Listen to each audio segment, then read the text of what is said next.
This is a presentation of the Kesh Foundation TV network, which is part of the Kesh Foundation TV Spaceship Institute.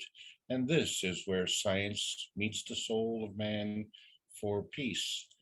And so there are three thoughts that come together: the science, the soul, and peace. And this is what it's all about. And this is a presentation of the Kesh Foundation Spaceship Institute on plasma science. We are now in the basic insight phase. The subject today is self-consumption. My name is Alexander. I'm from Canada. It is February the 6th, 2022. This is a presentation of the Kesh Foundation North American Plasma Education Series.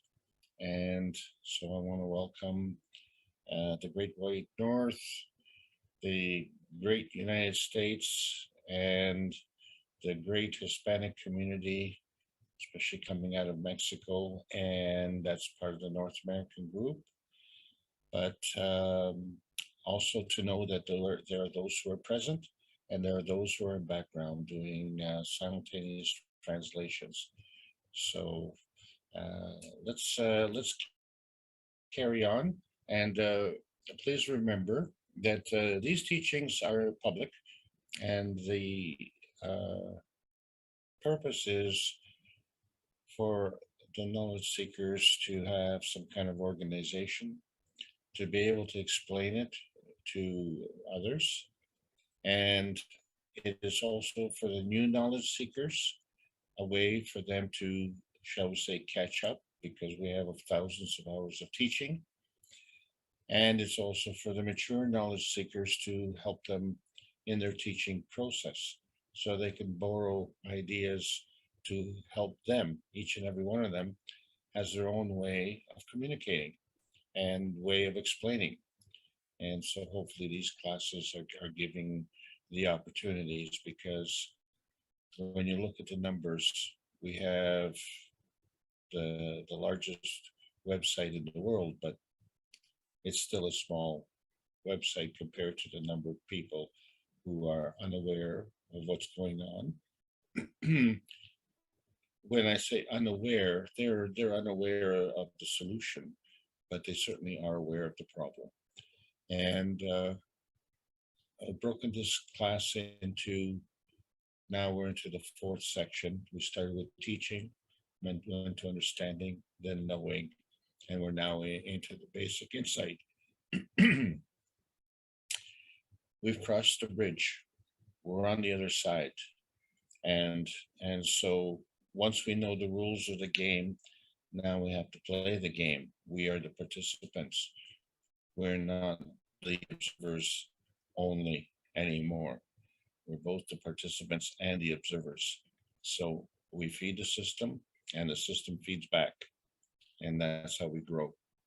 So today's subject is self-consumption, which follows up another topic of self-conception, which last week was beauty pageants. And unfortunately, we couldn't declare a beauty queen. Another beauty queen is arriving. So we'll talk about that a little bit more. But please understand, June 6th is a target date, but not necessarily. It's T-minus 119 days to launch to the moon, or sooner. And what we've been trying to learn is the contents of the books, of the three books of Mr. Kesh: The Universal Order of Creation of Matters, The Structure of Light, and the Origin of the Universe. And so it's easy to see that there's a source, there's a link, and what we're talking about is our soul. And the question is, have we got this backwards, or are we upside down? Well, some of us are upside down on this planet, and some of us are drowning, and some of us are really quite lost, because we're going into uncharted skies. And I keep repeating this because there's leadership and there's followership. And as a teacher, I'm in a position of leadership, but I don't know where I'm going. And so also become the student. And in the process, we find that there are things that we say and we don't really hear it, or things that we see and we don't really believe it. And so what we're faced with is a sorting out process, and it is going to get much rougher. And the reason for that is because the system is changing, circumstances are changing, our society is changing. So if we're anchored into the old and we're still looking up into the new, we have to understand that if we want to if we want to tune in to the new, we have to turn on to the new and drop out of the old. And basically, we have to drop out of our own physicality, because the physicality is the manifestation, is the manifestation of the creation of the universe. And how is the universe created? We ask this question every week because too many have said, I don't know. And as plasma students, we do know it exists from energy, energy which is always in motion. And because it's in motion, and because it's positive, what we're concerned about is what direction in motion. And that's the charge. Energy is a charge in motion. So fundamentally, when we look at the cover of book number 1, we have a maggrav system, and the picture shows the convergence of matter, dark matter and antimatter. Plasmatically speaking, matter compares itself to other matter. And so there's an interaction of plasma field strength between two magravs, but not restricted to two magravs. It's just a basic representation of what happens when you bring two fields together. So there's a relationship, and most of us are aware of what we call the infinity loop. And so the energy comes and the energy goes. But what directs it and what causes it and what is the source of that energy? So the basic plasma rule, as we all know, is the higher strength feeds the weaker strength. So, when we talk about the laws of the jungle, we find that maybe the plasma science is backwards, or maybe we're upside down. So we got to figure this out, you see. So when we look at fields coming together, and each maggrav has its own interaction. And so now that we're discussing on basic insights, we all know about the magnetical gravitational relationship. We all know about the electron-proton relationship. So if we look at one relationship on the left-hand side, where the stronger field feeds the weaker field, and compare that to a relationship on the right-hand side, where the stronger field feeds the weaker field. And if there is a common denominator between the two, and the basis of the maggrav is the gravitational position, and if the basis of the gravitational position is the common denominator, then field strength and rotation direction have to be common. That's what constitutes a common denominator. So if we look at the common rotating fields here, and we see that the gravitational are both rotating in a clockwise fashion here, and as we follow the infinity loops on both sides, well, we find that on the magnetical side, there's a conflict point. So when two fields come together, there's a conflict point. And when two magravs come together that are rotating in opposite directions, there's a conflict point. So how do we get this conflict resolution? So let's just review magnetical field interaction. Fundamentally, magnetical field interaction involves attraction and repulsion. And this is your plasma science. It's all based on that. And so we're not saying context here, any context. This is the basic rule. And as a result of this basic rule, we find that it's a two-way street with this rule. In other words, we have natural creation and we have natural decay. So natural creation, we call that emission, because what we're doing is we're, from a magrav position, we are emitting a magnetical field force. And natural decay, which comes from the nuclear description of nuclear decay, the natural decay is absorption, which is a magrav absorbing the gravitational field force. So depending on which way you're going, it's either creation or decay. Now, in the process of decay, and decay from what? So when we say neutron, we're not saying context. Generic neutron.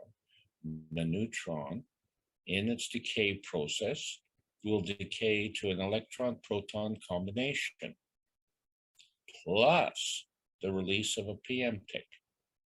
And so this is the neutron math that is finally balancing out the periodic table of elements.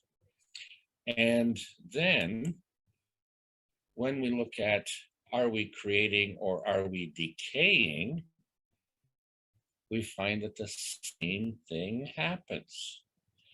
But there is a bond. And we haven't been able to identify this bond. It's just there. Okay, so scientifically, we have been fudging this bond. And we don't know how to explain that.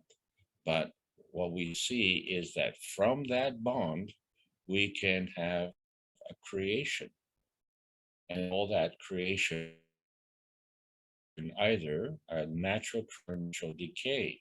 But if we go to a lower field strength, we can create another kind of creation, a natural creation and a natural decay.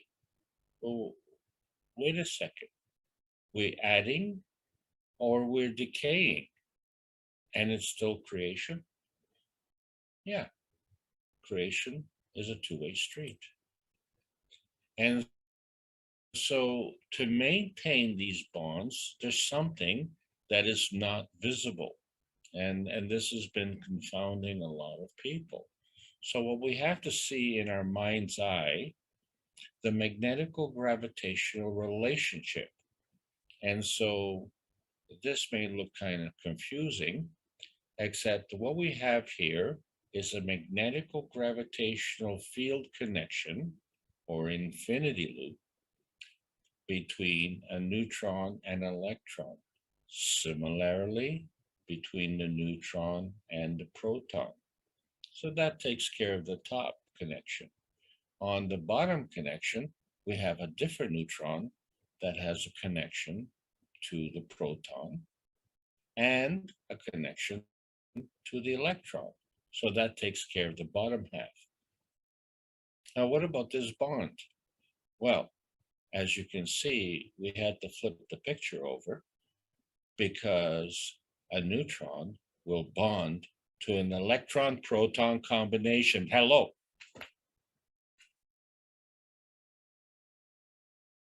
And if it's decaying, then it's going to a lower field strength.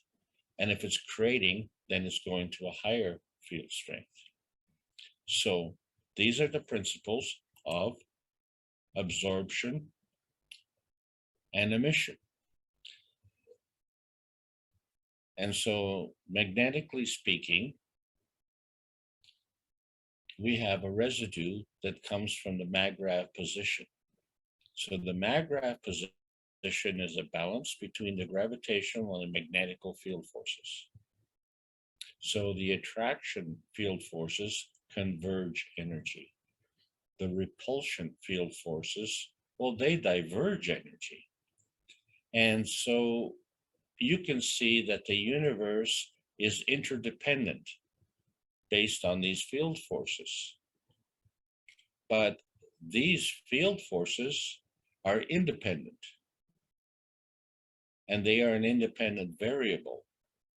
So they impact on the rest of the universe. So the dependence of the universal interdependence is dependent on the independent variables.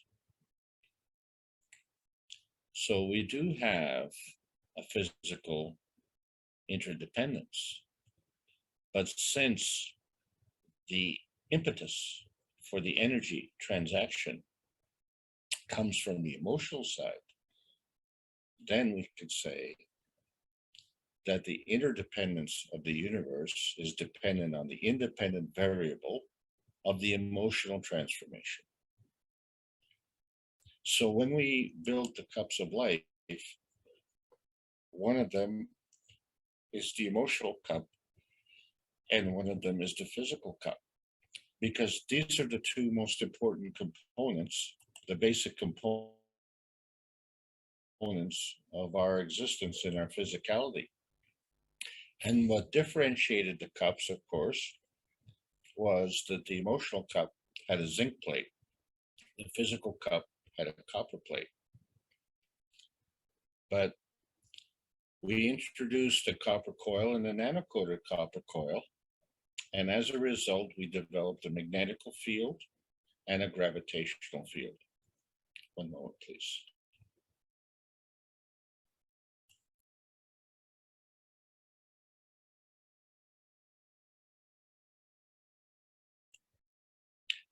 It isn't only, it is only until we see the comparison between the two cups, then we can see how one works emotionally and one works physically.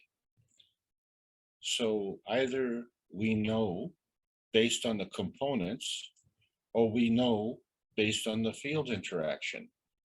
But since this is basic insight, we already know that these cups and how they interact. And so they were designed with a purpose. And we are 2 years into the pandemic. And so if we're still dealing with that, just keep the cups at least 1 meter apart so that you can concentrate on either the emotional aspect or the physical aspect. But when we put the two together, they represent the cup of man. But both of them have the same context insofar as you provide the pattern, and then you're going to get the contents. And the contents is a manifestation. And where does that come from? Well, that is the question, you see, because it manifested into the physicality. So what we say is physical, that means you can see it and you can touch it. And so we had a physical manifestation of the CO2 GANs, the calcium GANs, the copper GANs, and the zinc GANs, and the water GANs and the amino acid GANs as well. The amino acid is an oily film on the top and the water inside the cup. And we know that oil and water don't mix. And this is one of the reasons that we can all stand up. And to stand up, we have to have something guiding us. So once we have the magnetical gravitational field force combination, then we attract the soul. And in this picture, as you all know, the top 3 cups is our emotional, physical, and soul cup. The bottom 2 involve our planet, where we are. And so our soul interacts with the planet's soul, and the field forces of interaction we call the inertia. So that's a product of us with our environment, is the inertia. So in terms of context, our physicality with the Earth's physicality. Change that context, the rules stay the same. So when we look at the universal cup and the difference between the individual cups in the stacker unit, we find that there are field forces that are created dynamically. And these field forces manifest into a physical destination state. And so if we go back to our bonding fudge factor, we find that throughout this whole thing, what we really have is a PM-TIX fudge factor. In other words, part of the natural creation with respect to cellular division involves the release of PM-TIX. Part of the natural creation of the combination of what we call radar love is with the PM-TIX. So it's interesting that even though we have a cellular division, which is a separation, there's still the bond. And so when you look at the physicality, and let's say something simple, let's just say you look at your hand, you can see the skin on your hand, and there's a bond between all the cells on the skin on your hand. And you can see, because what you see is the manifestation of that. But how can you see the bond of love? It operates the same way. So that either way, you actually cannot see the bond. The bond is invisible. So what is visible is the physical manifestation of the cellular division and the emotional manifestation of the love.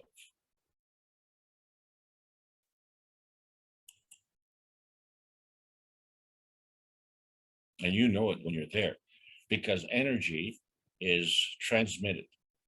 And so we said the x-axis is transmitted through rotation, and the y-axis is a transition of energy that we are alike to polarity. So when we have a crossover between transmission and transition, this creates some kind of a perpendicular vanishing point. And we found that another fudge factor pi could not figure out how do we go from a transmission transition crossover into a field where we have emotional creation and co-creation, and how we have soul dimensions and soul geometries, and do what we call target practice. And target practice is really what it's all about. So when you're doing target practice, you need a target. So this is your transmutation field, your z-axis. And this field has a size, so that's dependent on field strength. So field strength is derived from the direction and strength of energy flow. And so the direction of flow is the gradient charge. How strong the flow is the charge gradient. And the reflection of this is in the plasma, which is at the core and interacts with other plasma. And when it interacts, that is your dynamic plasma. And the energy flows between plasmas. That's your energy in motion. and how it flows is dependent on charge. And this charge can have a synergy and a susceptibility, and this is where your relationships come in. And you, with relationships, you have references. It is from those reference points that you can transfer through different ranges. And to go from lower ranges to higher ranges, in other words, lower field strength to higher field strength, is called transcendence. So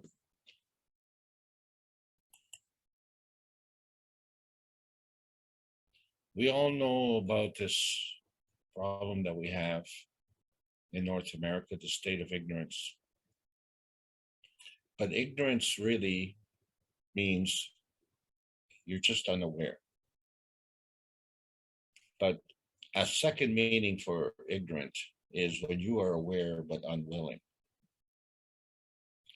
And we all want to cross the bridge. But if the bridge is out, then we can't cross it. And we don't know how to build a bridge, so we don't know how to cross the bridge. But ignorance is if you don't want to cross the bridge. And what facilitates that is the state of corruption. And as the poor resident in Ottawa was complaining this week, he hasn't been able to sleep for 5 days because of the noise that the truckers' convoy was doing in Ottawa. And so he was angry at the truck drivers because he couldn't sleep for 5 days. My point is, he's been asleep for 2 years. So it's about time he woke up. It's time to get dirty. We have cancer is still the number one scourge in our society. And we're being limited in our ability to deal with that because we have things that keep us busy. And one of those things is competitions. When I say one of those things, it comes in many forms. We compete in sports, business, bodybuilding, even dating, poker. Poker is a real favorite. And of course, the ultimate moneymaker, war. And last week we talked about beauty, and all of these competitions, what they really are is a form of conflict resolution. So sometimes to have a conflict resolution, you have to manufacture a conflict. And that's how our society is operating, isn't it? Because we have 3 very serious problems on this planet. And not just restricted to this planet, but in the near area that we occupy in space. And that is, we still do killing, primarily through war or primarily through feeding systems. And when I say both of those are primarily, well, they're part of our life on a daily basis. And of course, there's always jealousy. That's one of the things that we see in the competition. You're better than I am. You're more pretty than I am. You have more things than I do. You have more food than I do. You have more land than I do. Just things are better for you and not for me. And so it creates a feeling of jealousy, another form of competition. And then, of course, we have the conflict resolution, which are the trophies. So this is either manifest as a kingship or it's manifest as a substitute crown, some kind of trophy that you can raise over your head and cheer along with the public that says, you know what, we're better than our neighbors, even though we're all on the same planet. So part of the problem in the competitions is in order to be better, in order to be considered better, you have to be better. Okay. So you need substance. But if you don't have substance, then bafflement comes in. Bafflement or sizzle. That's what they call the sizzle. You don't have the steak, so you can't sell the steak. You can pretend to sell the steak, but you're really selling the superficiality. And what you're really working on is an emotional tugging, tugging at the emotional heartstrings of people to fulfill their competitive needs or their conflict resolution. And if you don't have the substance, then you have to substitute for the sizzle.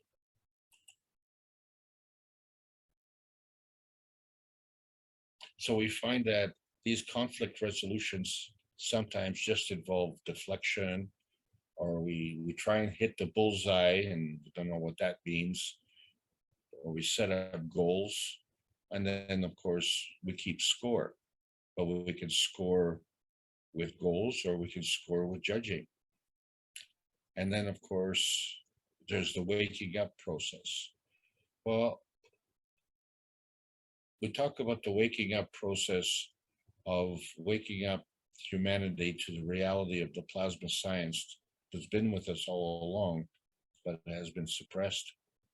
Or the other waking up process where you can't sleep for 5 days and you don't know why everybody is complaining.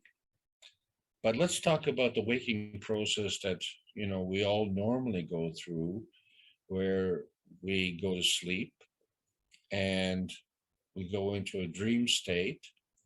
And so we know that the soul of the body will actually leave the body in the dream state. And so this facilitates the removal of the soul of the man to travel the universe. So, in other words, something has to maintain its position in the target. So, in order to release the soul of the man, in our dream state, the soul of the body has to be the substitute. And when we wake up in the morning, something very interesting happens. And I'm sure we're all grateful for that, because our soul of the body comes back into our body. Not your body, not into some kind of vertical people body or some body on another planet, comes into your body. So your soul of your body comes into your body of physicality. And it does this every day. So its target finding, its target location is very, very precise. So this is a pretty good thing. It would be quite confusing, wouldn't it? Right? If this didn't happen. Let's look at something else. For instance, you cut your nose. Through cell division, the cell grows. What if it was toes? Who knows? The cell knows to grow on the cell, on the nose. The toe knows to grow on the toe. The target practice comes through. If you replace your cell, the toe cell will go to the toe. The nose cell will go to the nose.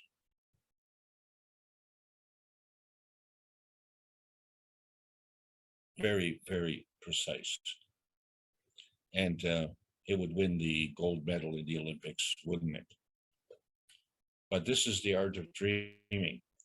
And so the art of dreaming, every night we can go into our soul connection, and every day when we wake up, we can go through a plasma dilution and come into our physical connection. This is pretty cool. But at some point, there's a crossover point between that verification point and that validation point. That is our point of existence. That is the point where we are doing the transmutation. And that point is our balance point. And that balanced magrab is invisible. And by not recognizing that is placing limitations on our soul. So now we have an opportunity to see that we have been able to create GANs, and that this GANs has an energy containment, an energy field, and an energy interaction. And we find that there's a hole in the middle of the GANs. And this is representative of how we operate. So now we no longer are saying, well, what is our scientific, spiritual existence like? Instead of saying, I don't know, now we could say, we do know, and we can explain how. So that is the point of conflict. When you have two fields that come together,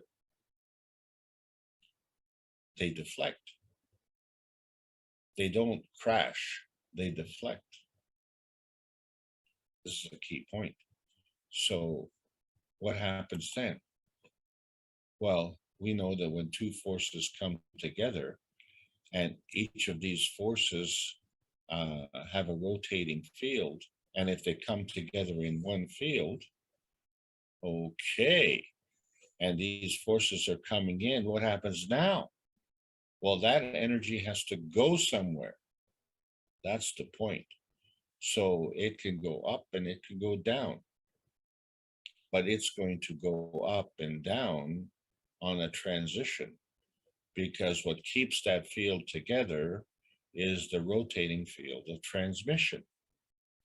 And so how large this combination of transition and transmission is what we call the transmutational field strength. So let's look at the Earth again, which is kind of easy for us. And so one of the problems with our understanding of gravity is that we see that gravity goes vertically, but that is really not correct.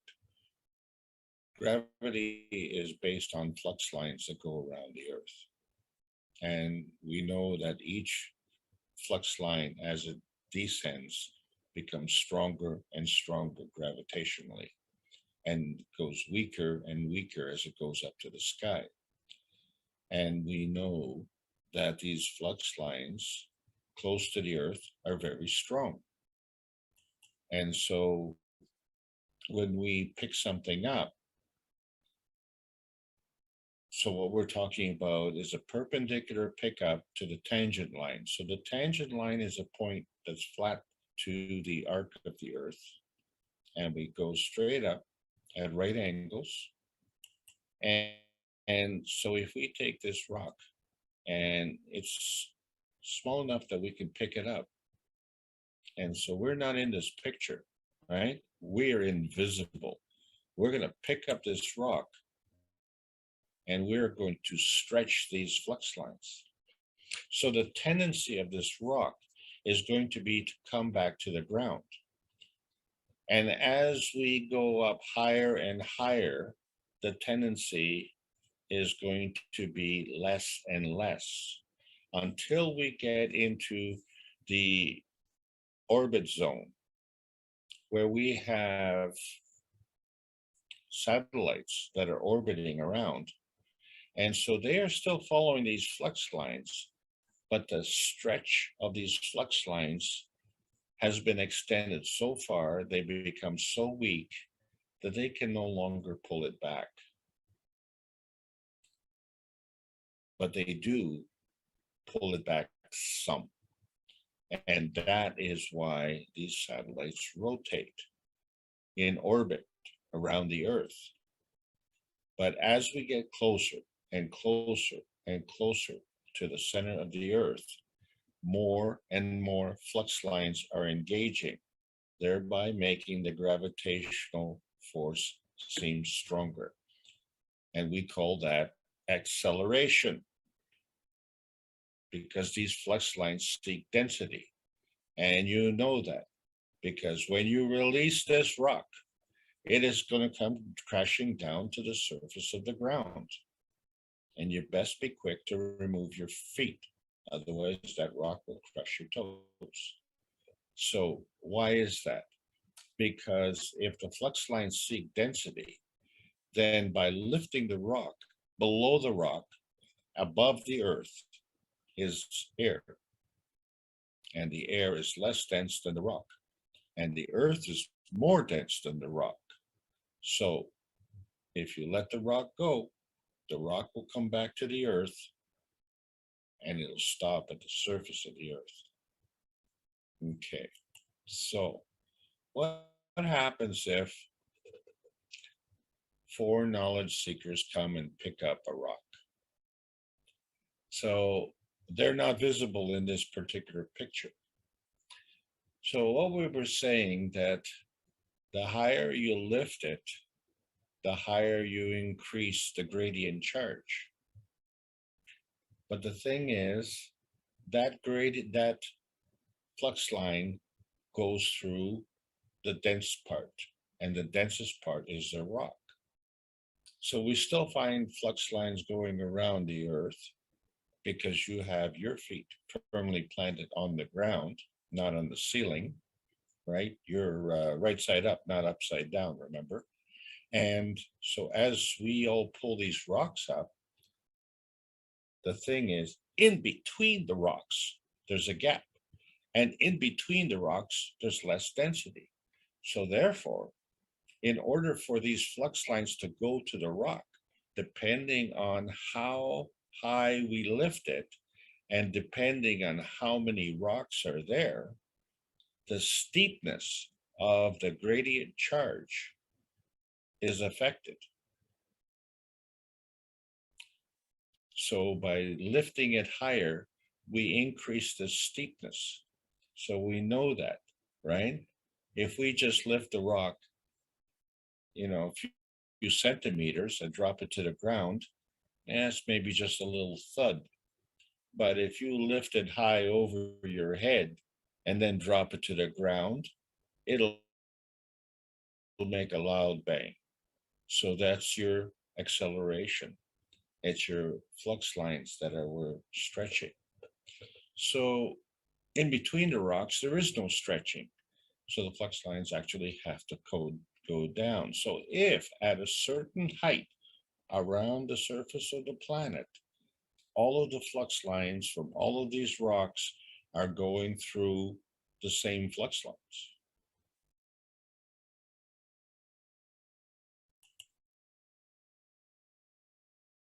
So starting on the left, and let's say pick one flux line, it's going to go up into the rock, then it's going to have to come back down to Earth, then it's going to have to go back up into the second rock. It's the same flux line, then go back to the Earth, and then go back up to the third rock, same flux line, and then go back to the Earth, and then go back up into the rock. So that one flux line is going into 4 rocks and 3 gaps. Oh, sorry. What you have here is a wave. And this is why waves are manifest into physicality, because this is how we play with waves. It's not how the plasma works. The plasma doesn't have a wave. The plasma has a field strength. So the wave is going through this field strength. That's the difference between physical science and plasma science, these flux line waves. If we look at water and we say, okay, if one level of water is higher than another level of water, we have a waterfall. And so we could do this as a waterfall or a terracing or some way to get a flow of water based on a gradient. But now that we understand how flux lines work, we can create a water bridge. Now, to start the water bridge, we have to siphon the water. And then we're not dependent on a gradient, we're dependent on a capillary effect. And the capillary effect follows the flux lines. Yeah. So there has to be some kind of physical connection for that, because what we're trying to do here is create a daisy chain. So the connections of all of these bodies of water is a physical water bridge. But what about the flow? Something has to come in. And if something comes in, then something has to go out. Sounds pretty basic. And then how fast does it come in? Well, it all depends on how fast it can go out. If it can't go out, then it can't come in. And this is how farmers feed their cattle. They have a cattle trough with a flotation valve. And if the water doesn't go out, then the water doesn't come in. But if the water does go out and the flotation valve opens, then the water can come in. So depending on the gradient, the strength of the flow is determined. But the direction is of flow is water coming in and water going out.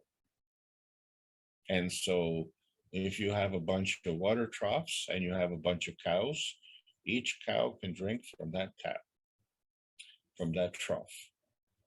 And so you've made the connection. And this is the daisy chain. But this daisy chain is representative of a wave field flow. In other words, if you were to take a stone and drop it in the water, and assuming that that was a still body of water, that stone would go per clunk and radiate a wave from that center point. This is an external energy force coming in. That external energy force coming in as a stone that you drop into the water is the point that it comes into the water. From that point, the waves radiate out. So the in is the center and the out is the out part, the magnetical part. In other words, the in is the gravitational, the out is the magnetical. And then you have the in-between connection. And how many parts can you put in that connection? Well, you know, how big is large? And what does it taste good? And what makes you feel good?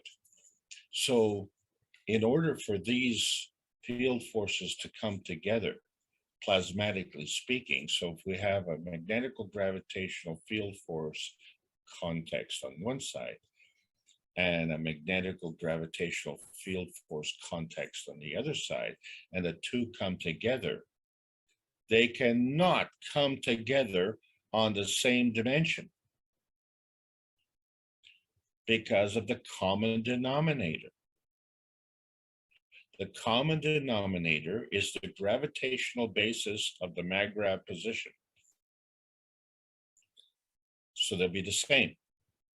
So there has to be some kind of conflict resolution. So what you have is a 90-degree rotation on the perpendicular. So basically the two magnetical fields of the individual maggravs will flip 90 degrees so that they can have a bond. And that would work, okay, because you have the flux lines on the left come up to the flux lines in the center, and come back down to the flux lines on the right. Kind of wave. And so we have choices. And these choices are, we can be self-consuming.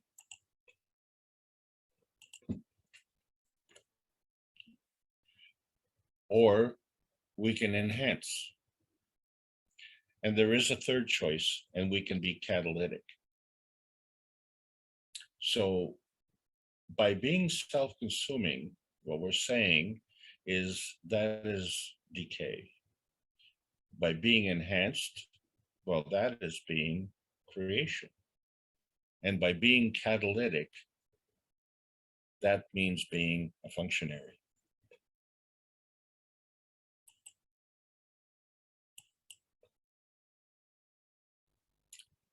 So we can now talk about conflict transmutation.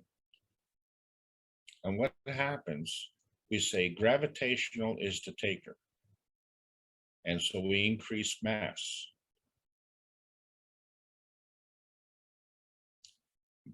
The magnetical is the giver. And so when you give, you increase creation. The balance between the magnetical and gravitational is a maggrav.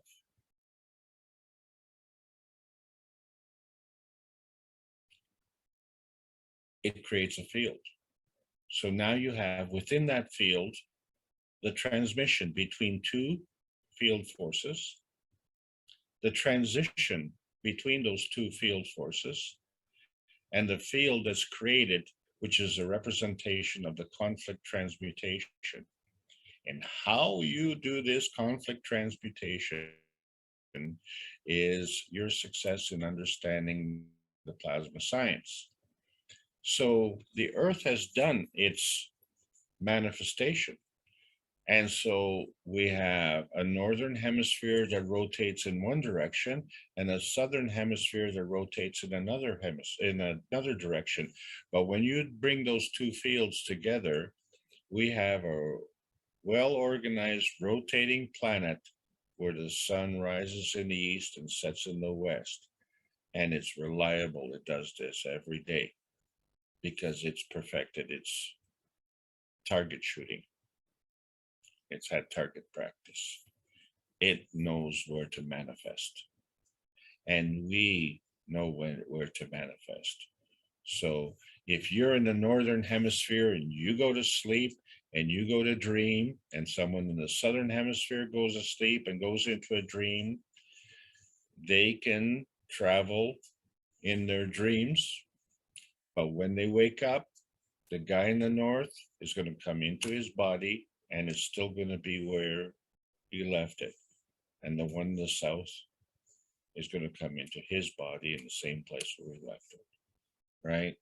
So we all have the proper target practice and the target success, because this is the essence of the gravitation. If there's a common denominator, then we have this successful manifestation.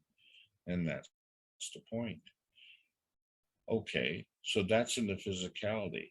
Well, in the universe, we don't have direct connections, we have contiguous connections.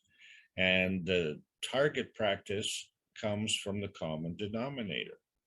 So if you have a soul that's traveling, and if you have a body that is also traveling, there's a common denominator.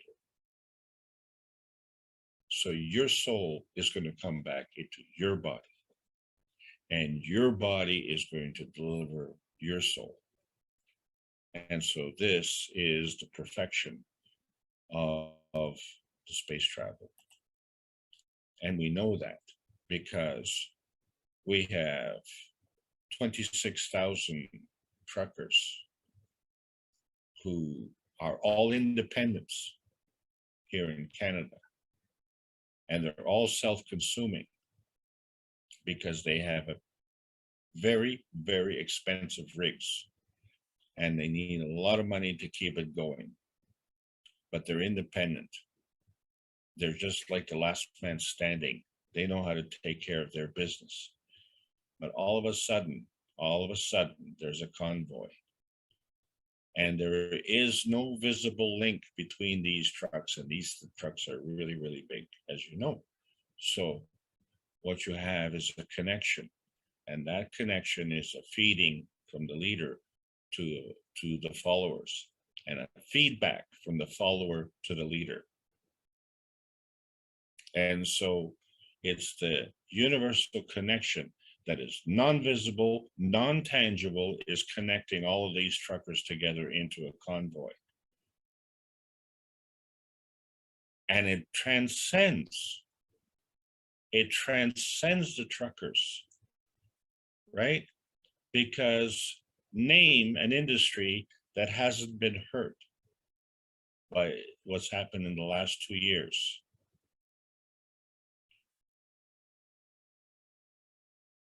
And when you do name that industry, then you've identified the problem.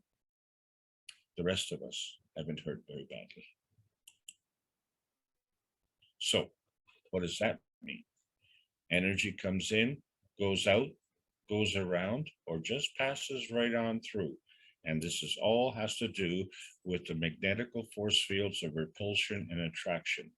So when you repel, you emit magnetically. When you attract, you absorb gravitationally.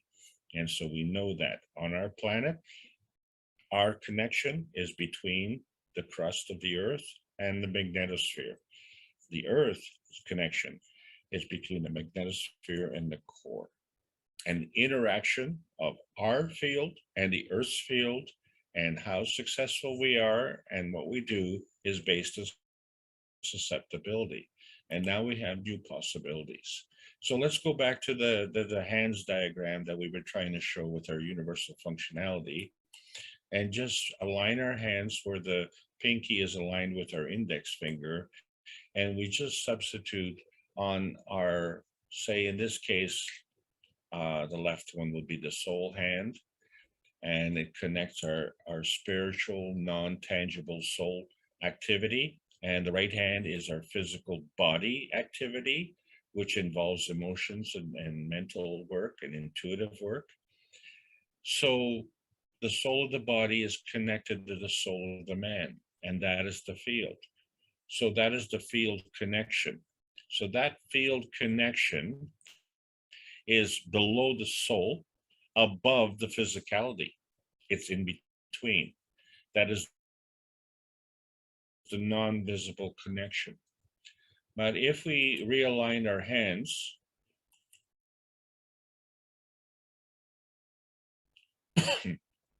and so the right hand still the body, and it's connected to the earth, isn't it? You're all earth travelers.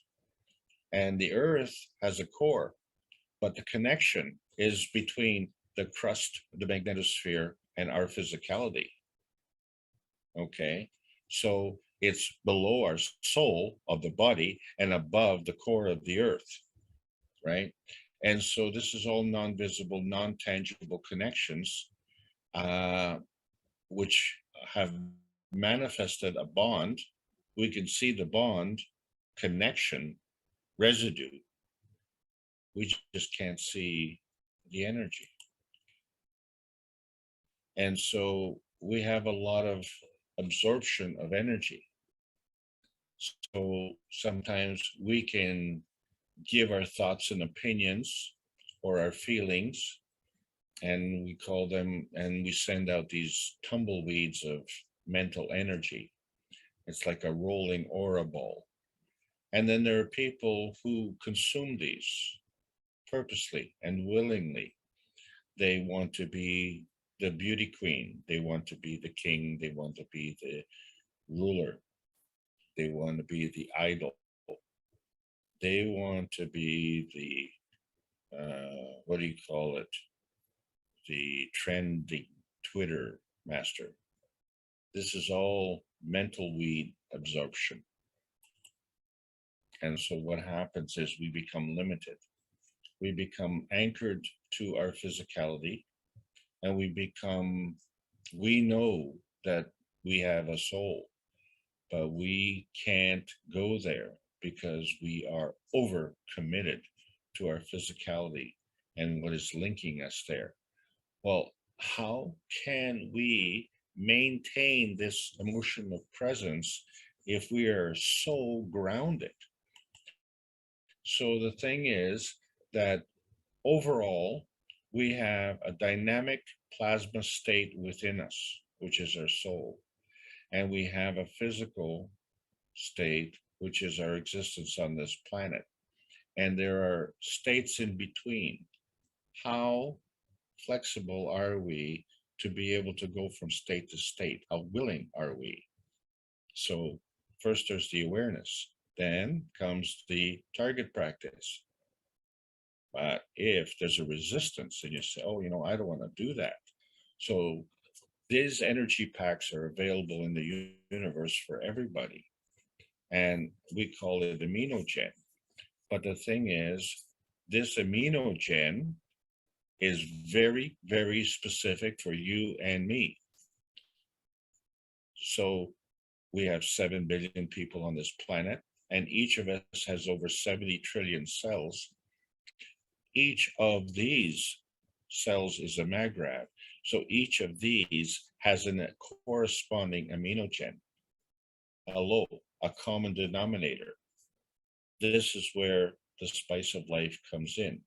So we always have to draw on this aminogen to maintain our physicality. So the energy has to come in, and then we maintain that, and then the energy has to go out.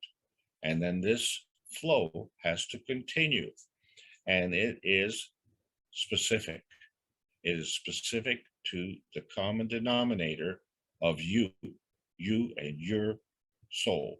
So the dream energy of the spirit, and it is an indomitable spirit, is you, your own individual soul pack, right? So we all have this. And so when we look at the soul sequencing, so on the conventional way, we have the soul of the sun plus the soul of the earth is what attracts the soul of the man, right? So 1 and 1 is more than 2. And then the soul of the earth plus the soul of the man now, well, that attracts the soul of the body. Okay, so going down one decay level, one flux line, shall we say, the soul of the earth plus the soul of the body manifests the physicality of the body. So as we come down through these soul sequences, this is our gravitational direction. And it is becoming more and more dense, as you can see. So when we're looking at the direction of flow, it is dependent on a relationship. And so a magrav is a balance between the magnetical gravitational field force. And so scientifically speaking, what we're looking is at the conservation of these energies and the conservation of these magnetical fields. Okay, but we're only measuring what we see. In other words, the tangible. Spiritually, well, that's the non-tangible, but again, we're coming up short because the spirit is only the motor of the soul. So we're not talking about the driver here. And so it's the plasma science which adds to the knowledge and combines the spiritual science with the physical science.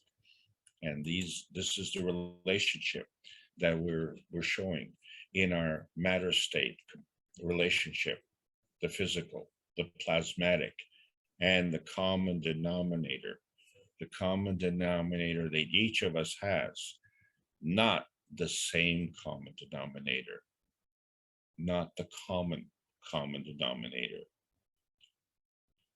The common denominator is that we all have a soul, soul of the man, soul of the body, and a physicality. That is a common denominator. But each soul has a common denominator with each soul of the body, with each soul of the body's physical body. So the manifestation is we have a stacker reality and a universal reality. And anytime you bring these two fields come together, they form another. So it's the formation of this field that is the manifestation. So this manifestation is created through a plasma feeding. And because this feeding can be non-tangible or tangible, non-visible or visible, plasmatic or physical, then this manifestation can be either a plasmatic reality or a physical reality. But it can never be a physical reality if it isn't a plasmatic reality first, because the plasmatic reality is the form artifact of this manifestation. And that manifestation is the emotion of presence. That emotion of presence is a form artifact of energy and motion. So that becomes our target. And so for many of us, our target is to get back to normal. And what is normal? Well, we look at the sun, it seems pretty normal. And we know the earth has got its act together, but it's, really suffering on our normal. So the majority is what's normal. And the majority of us seek freedom and emancipation. And the universe is normal. And the earth is part of this universe, and it too seeks freedom and emancipation. So why are we having these problems? So that is because we have some choices on how we exchange energy. So with the vision enhancement unit, it connects our soul and our spirit and enhances it, right? So that's one of the ways we can do this conflict resolution. And so we have a gift that's pending for the US military where they can use these enhancement units as a gift from the foundation, the Kesh Foundation, for traumatic stress recovery. And all of us are recovering from various sorts of things. And we do this by exchanging energy. So when someone asks you what is plasma, tell them it's a kind of energy state and it transcends the limitations of science. And it's very, very important. So that's why the horns are blaring. And all it is energy coming from a source. It comes in the form of a PM tick, and it goes through a plasmagen conversion and arrives at a mattergen convergence. It is from that mattergen convergence that it can be physical or it can be plasmatic. And that all depends on the field interaction, which we call inertia.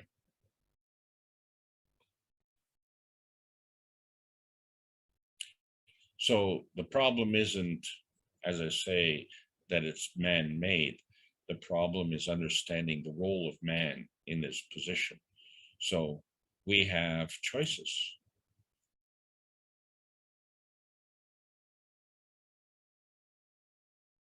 Most of us make a binding choice, and that's important. If you want to maintain your Magra position, you have to bind energy. But to maintain that energy, we do it at the expense of others, unfortunately. And this is the lowest form of energy. And so we call this self-consumption. And why is it self-consuming? Because it makes you more gravitational. And as you become more gravitational, yeah, you become harder in every way. And you become disconnected in every way. And so this leads to more use and abuse, because what you're doing to maintain your Magrav position, you are sourcing out from the lowest form of energy. We call that loosh harvesting. Loosh harvesting is the robbing of energy from others. Loosh harvesting is self-consumption. And the reason that's possible is only because the morality is the missing ingredient. And because we can't see the consequences, you have to understand that the cross you double cross is your eternal burden, because that is the energy that you are drawing. So when we make the choices, we have to understand that there are our own personal choices, or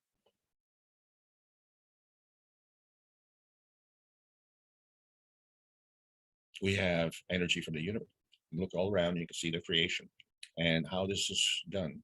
And I say it's through morality, compassion, and courage. It's a simple way to describe it, because life wants to grow.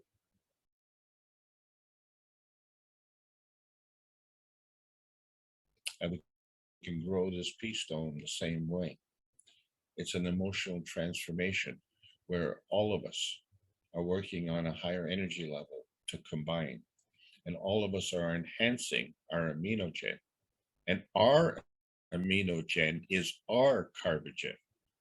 And our carbogen is the transition, the transmutation down into our awake state, what is the post amino acid state. So my post amino acid is different from your post amino acid state. So if I'm drawing an aminogen state into my post amino acid state, there's a common denominator that is different from your common denominator. But the action is common. And that's why we've had to cross the bridge of knowing. And that's why we've had to wake up, because we are bound to our own little tiny perfect world. And our tiny perfect world is tiny, but not perfect. And so what we have now is an opportunity to understand the difference between Earth space and outer space. There is an in-between state, the plasmagen state. So it isn't Earth space to space. It's Earth space to inner space to outer space. And we can transcend these levels however we want, now that we know that there are these levels. And this is why basically we're all looking for moral comforts, where, we have ideas and we convert them to wishes. We need the courage to manifest them. And the best and strongest way to do that is with love, and to understand that tumbleweeds go both ways, and they waste our energy. They really do. So when you're looking at, wanting to be a beauty queen, you see that the beauty is only skin deep, because whatever you do doesn't matter, because your beauty is in the eyes of the beholder. And if the beholder can see the depth, then that is where the truth is. That's the key. And so the real queen, Mitra, is coming. A lot of people are going to be shocked by that, but a lot of people are dreaming. And the universal body enhancement units will take us into an area beyond the dream state. This is a way that if we understand how the plasma science works, how the energy is exchanged, the direction of flow and the strength of flow, and how it manifests. So it's all based on relationships. So we see that the inner space is limited by the particle wave duplicity, whereas the outer space is determined by the field photon relationship. There's an inner space, there's an outer space. And so when two forces come together, there is a conflict. The universal harvesting of energy is enhancing. And you can do this, and you are doing this through self-enhancing. The way we do it on this planet is loosh harvesting, and that is self-consuming. So instead of drawing the energy from the universe, which is abundant, you're drawing it from the weakest, lowest energy field, stealing it from your neighbor. Not only are you hurting your neighbor, not only are you getting less, but now you're robbing the planet as well, because that energy came in the form of a human. And that energy came from the universal harvesting. And by denying that universal harvest, you are diminishing the harvest on this planet. Someone who is wise will not do this. We're all seeking the greater oneness, and we're trying to determine what is the greater oneness. And so we see, as we get to the core, we become more gravitational. But does that mean we become more hard-hearted? Does that mean we become mass murderers? Or does that mean we become more knowledgeable and with greater conviction, greater awareness, greater understanding, and greater insight? And the universal community has the same problem. And so when we look at the emblem of the Universal Council, there is no context. It's not on Earth, it's not in inner space, it's not in outer space. The rules are the same. There's a magnetical gravitational relationship and exchange of energy. And so we at the Keshe Foundation Spaceship Institute are discussing plasma science, and we're calling all Earth patriots, both near and far. Sign the World Peace Treaty. Sign it. Sign it with a pen. Sign it with your heart. Sign it with your intention. This will facilitate a physical and emotional transformation. And as truth seekers, you will become legends, because gaining insight into the universal language of freedom, not just on this planet, but in our neighbors as well. The plasma science needs to be delivered in exchange for peace on Earth. So welcome to the outer space age. Thank you all for listening. That's the end of the lesson. Over to you, Mark. Thank you again, Alex. Again, far-reaching, far afield, many things. When you talk about flux lines, are we referring to that Tesla at all? Like 1 Tesla, perhaps? I looked it up on Wikipedia, and they were saying 1 Tesla is equal to a Weber per meter squared.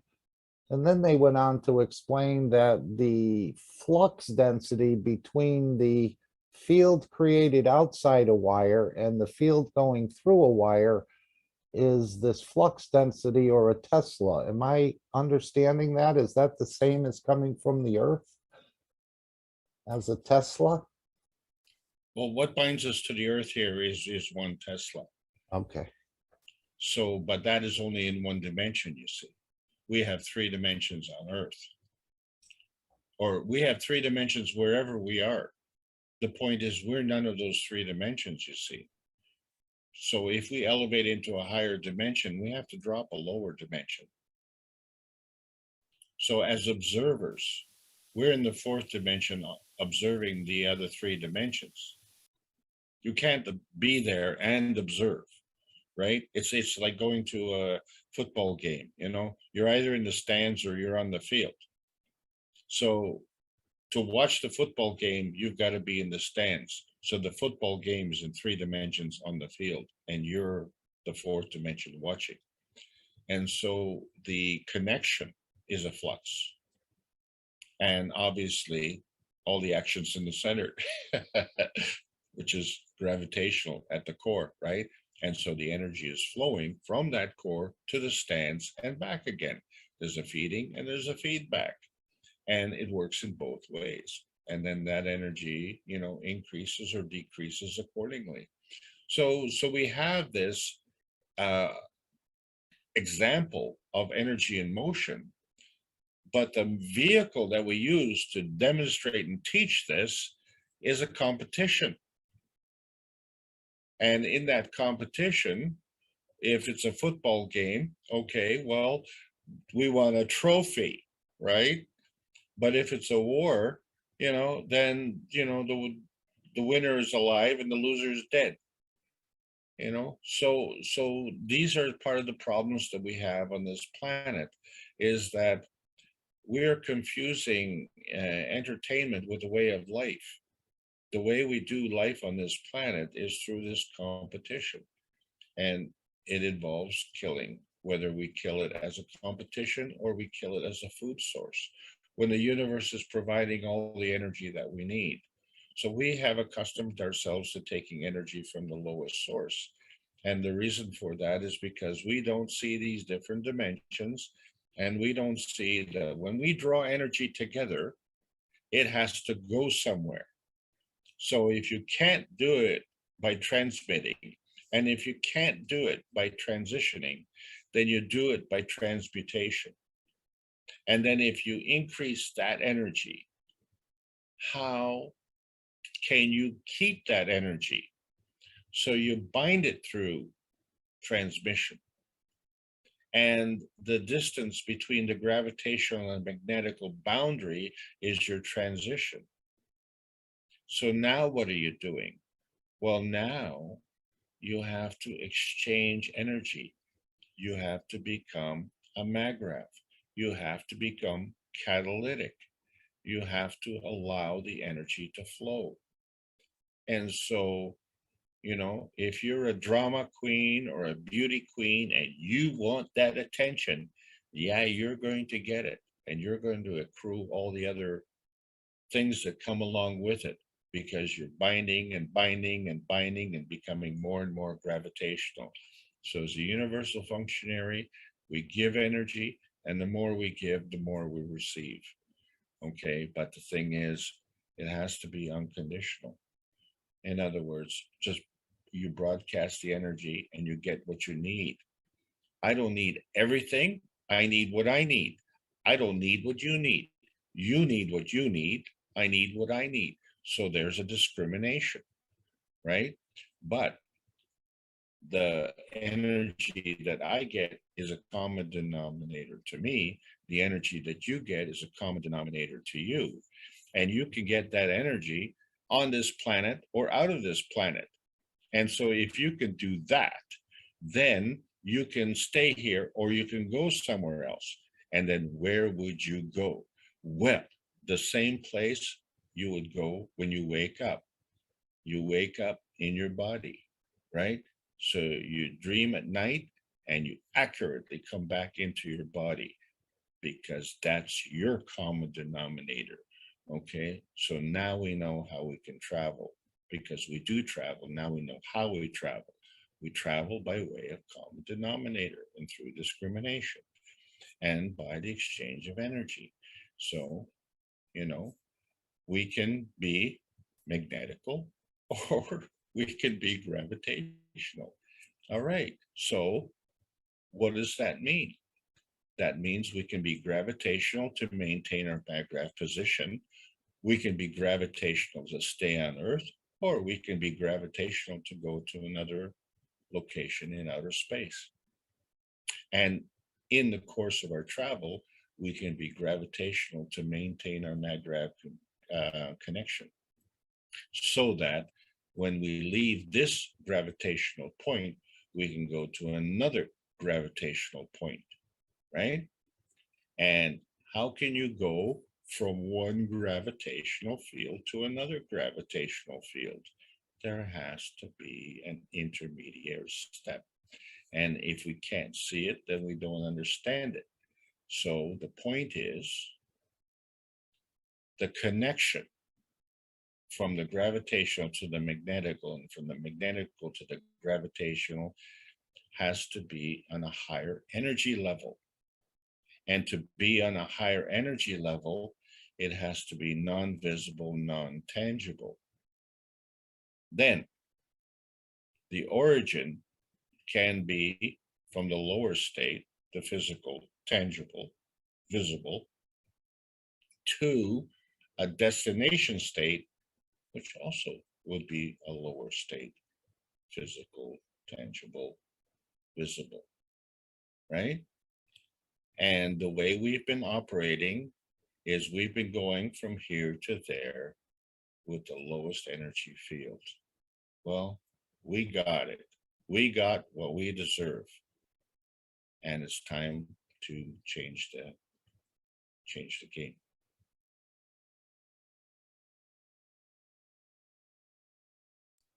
Thank you.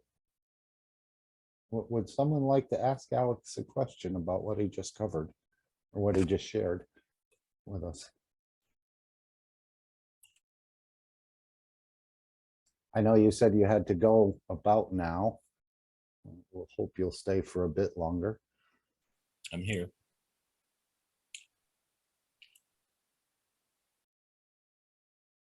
So when we're dreaming, if our soul is operating in one dimension and we're here in the physicality, would we be able to, let's say, awaken the physicality and operate in two dimensions simultaneously? Or is this only for the level of the creator and above?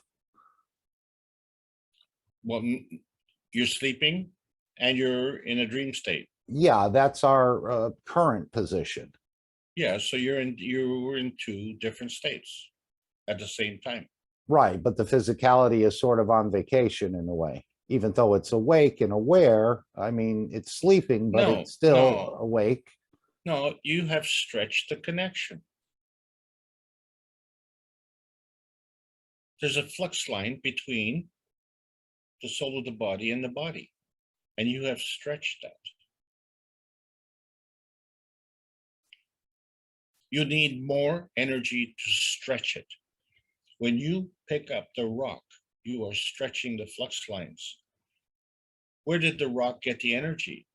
It got it from you. You're the one who stretched the flux lines. The rock couldn't do it. But when you go to sleep, you stretch your own flux lines. Do you see that?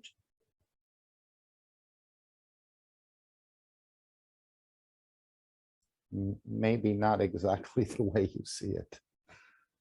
Well, this is a key point because our understanding of gravity is out of sync 90 degrees. It's the stretching of these flux lines that, maybe play with a rubber band, okay?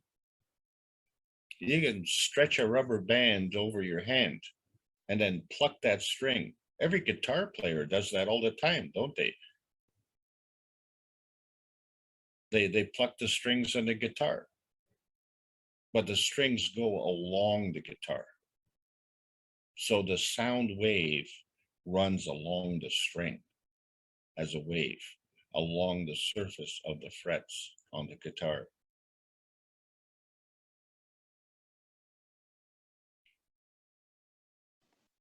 But after that, it comes to the same place. How can we stay? Right. So our question is, how can we stay that that position, not in comeback? Which position you are talking about? Oh, well, we have been practicing the lower energy state for so long, we have forgotten the higher energy state. So this is one of the advantages that children have. And they reach their mental maturity at the age of 5 and then start to diminish. And in that first few years, when they are most open to this type of science, we are teaching them low energy ways. So they learn their low energy ways early. So now we have an awareness that there are higher energy ways. So it's a little bit harder to teach an old dog new tricks. And I'm older than you, but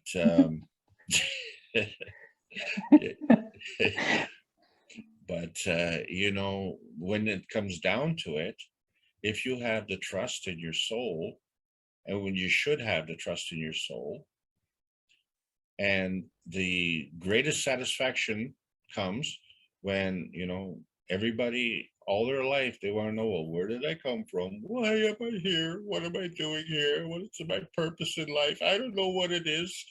Give me some psychotic drugs to make me able to cope.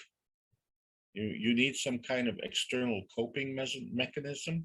No, you don't. You just need knowledge. You have to have knowledge to understand that the universe has got its act sorted out. It knows what it's doing.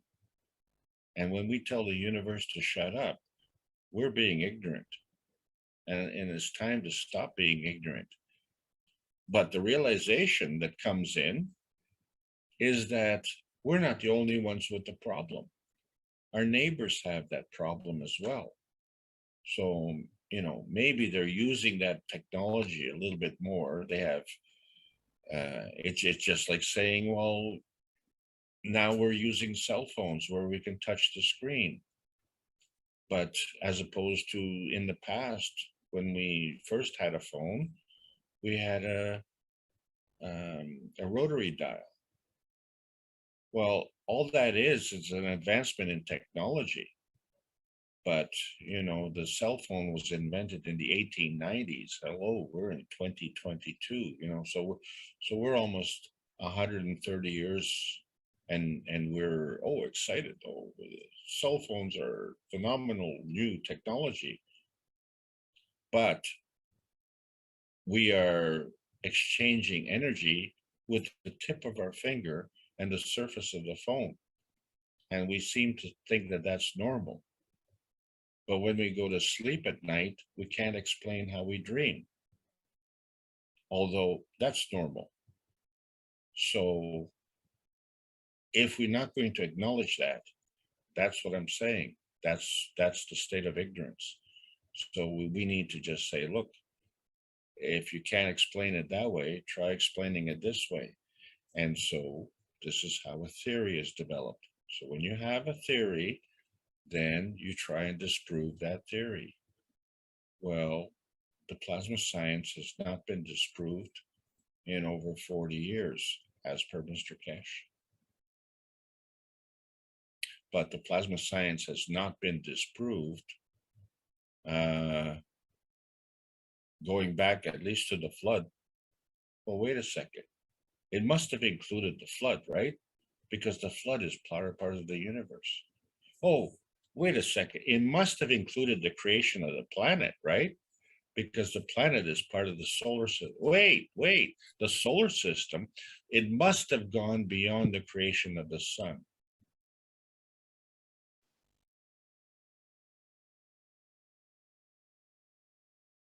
The rules are the same, how things are created. So now as we understand those rules, now the fun begins. Now we get a chance to play. You know, we've just increased the size of our sandbox, and we've increased the number of toys that we have. And we find that we don't have to go to the big box store to buy any toys. We really have all the toys that we need. But, you know, everyone's got their own skill set. And, you know, I'm just like everybody else. I've been brought up on earthbound knowledge base. So we're all in for an exciting ride. This is the new outer space age. It's all coming together. We're almost there. Yes, almost there. I have a question for them, Mr. Cash. If we saw the spaceship, if we find the spaceship, what can we do? We would bring the spaceship in this plane, or we will go that other side. And I know that is not in here. The spaceship is not here. It is in other plan.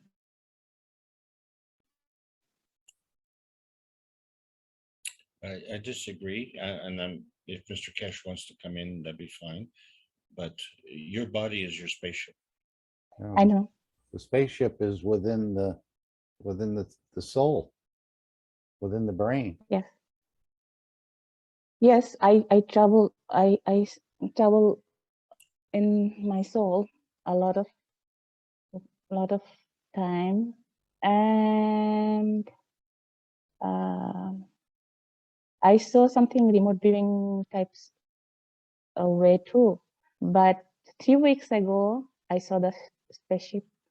So I understood it is me, it is my body, it is my soul, but in physicality, it was not in here. We can see.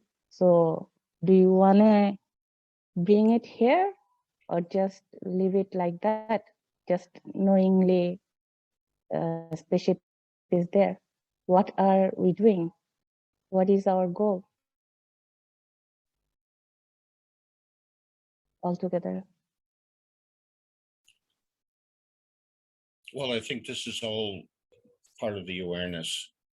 So all of us are seeking to have greater awareness. But you brought up a very important point, and that is your spaceship, and it's your body. And so this becomes very important, because shall we say, the healing and the restoration of your body is for you. And that's your common denominator. And so each of us have our own, for lack of a better word, let's call it, problems. And so we draw energy that is common to us. So it's our skill set that comes into play, you see. And the method that you use for your common denominator, and the method that I use for my common denominator, is a common denominator to the practice.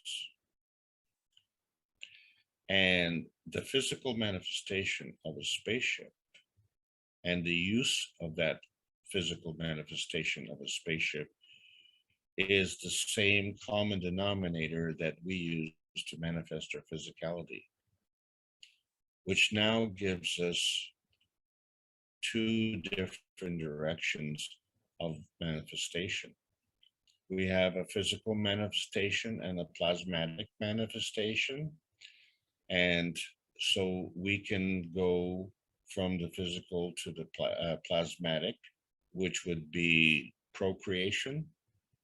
And we can go from the plasmatic to the physical, which would be co-creation.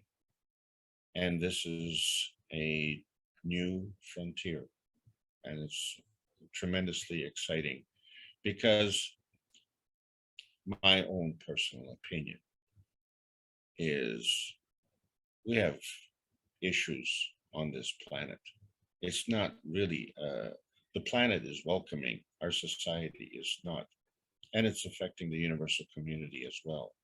So we have now, if we incorporate this awareness and restore the state of ignorance to the state of awareness, our neighbors will benefit as well. And once we get this done, not only would peace be achieved, but the fulfillment of your goals, wishes, and aspirations with respect to understanding your purpose will come into focus, as will mine, as will all 7 billion on this planet. And then we can answer with certainty, what our purpose is. So our purpose, ask yourself this way. If you don't know what the answer is, ask the question, is what I'm doing purposeful? Is that what you're doing here is generating conflict? so that you can generate conflict resolution. I think that's too small a scheme. I think the universe has a bigger game plan, and we need to tune into it. That's all. So thank you for your contribution. Thank you.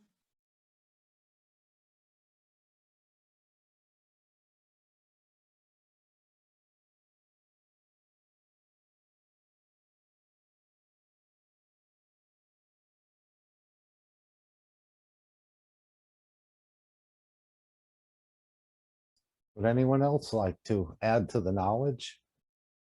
Voice an opinion? Ask a question?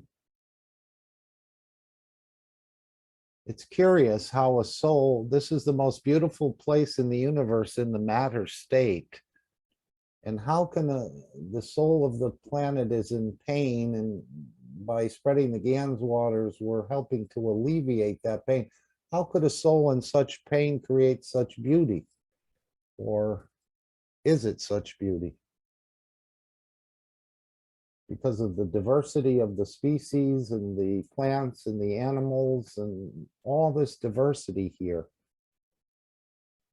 But yet the soul of the planet, and I guess our soul as well, needs elevating. I just wonder, how could that be? I often wonder how flowers can survive an army passing through that tramples the flowers. When the army is gone, the flowers will grow again. They may not, be the prettiest, like a master gardener who may grow a flower, but you see, life wants to live. And so the indomitable spirit of the flower, as demonstrated by the vertical people, is a real lesson for us. You really have to ask yourself the question, who has the higher power?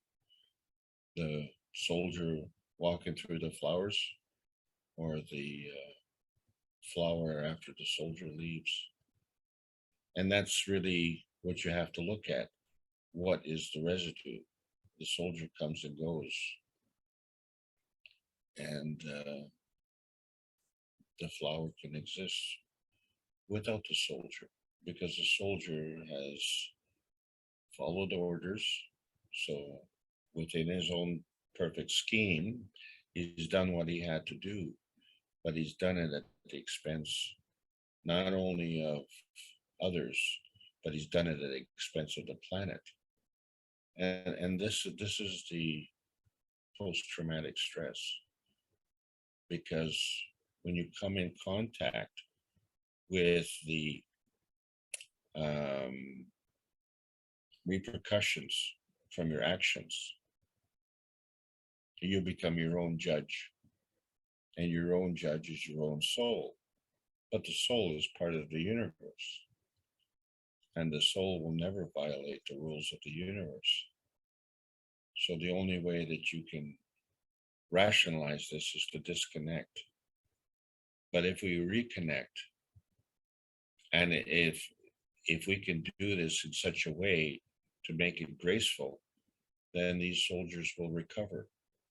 But if they do it on their own, and they have this shock of, what I've been doing for the past few years, and if my immediate gratification was a sense of feeling of my, manhood, or my financial gain, and it doesn't matter how much it is.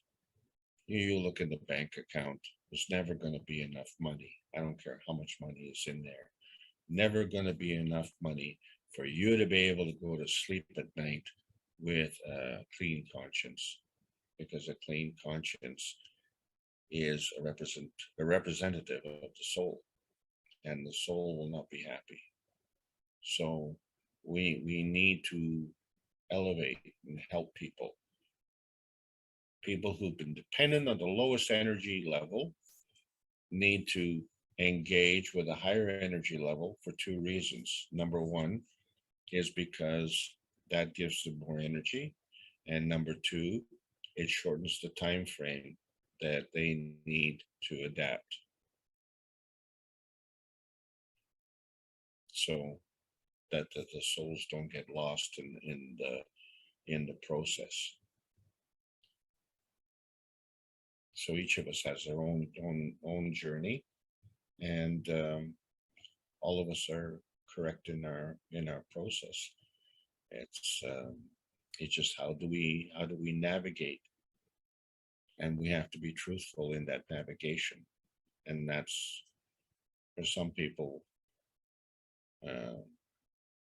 It's almost impossible. So we need to help them as well. But the first thing is we need to be able to help ourselves as if we were the last man standing, and understand that the universe is a benevolent place and will give you what you need. And if you have that trust, surprise, surprise, the healing begins. So we're all on a wonderful journey, and for me, I'm very excited about this. I hope I know all of you are here because surely you're all here on a very important day together, and I thank you all for being here. Yeah, I think these meetings and these teachings are getting us prepared for an even greater mission, so to speak, on this planet as we maybe get exposed or can enlighten ourselves. Then we'll be able to touch the others, and they will in turn start to touch the others. But the soul of this planet is still in need of elevation. And I don't know how that's going to completely get into the point of enlightenment or elevation. It's had a headache for quite a long time, it appears. Well, Mark, it's amazing how fast that headache goes when you stop banging your head against the wall.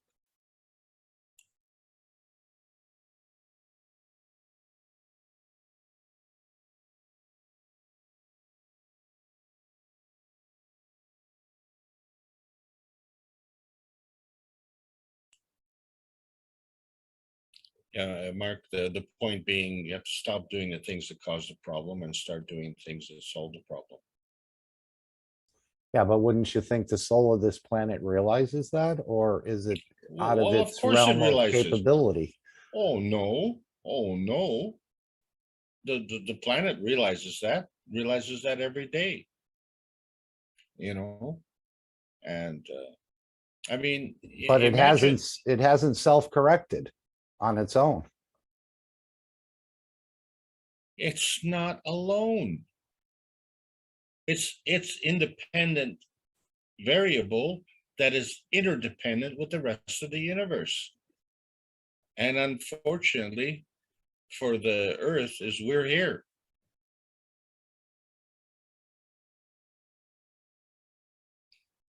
Make a list of all the things that the earth needs. We may not even make that list.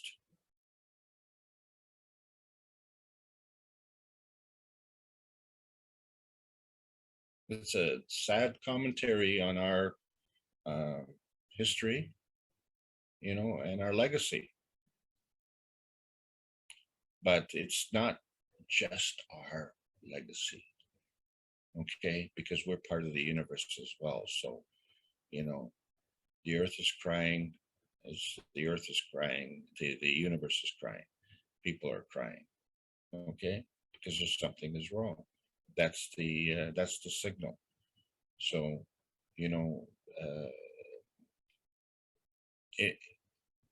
let's look at this hypothetical case. We have a rallying cry from these truckers, and what was the ignition point?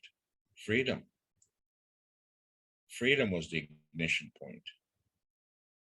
So this is a universal thing, and so that's what they're fighting for. Now imagine how many of them are knowledge seekers? How many on this panel today are truck drivers? I don't want to know the answer because I think it'll be very close to zero. So how do we connect? Well, we've connected on a soul level, right? Because when they drove down the street, I don't know if you have experienced this, if any of you have experienced this in your country, but I stood by the side of the road and watched these trucks go by, and tears come to your eyes. And I was in communication with other people down the road, and they were calling me, and there were tears in their eyes. And the truck drivers had tears in their eyes. And different races, different, ethnicities, different parts of the country.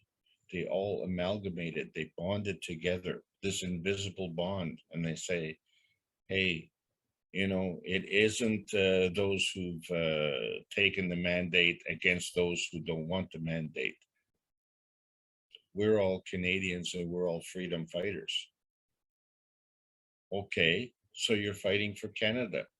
Well, it's about time. And what about the US? And what about Mexico? What about Austria? What about Iran? They have patriots. They have freedom fighters. Are our freedom fighters better than your freedom fighters? Is that a competition? Is that a conflict? No. What are we fighting for? We're fighting for freedom. Who are we asking for freedom from?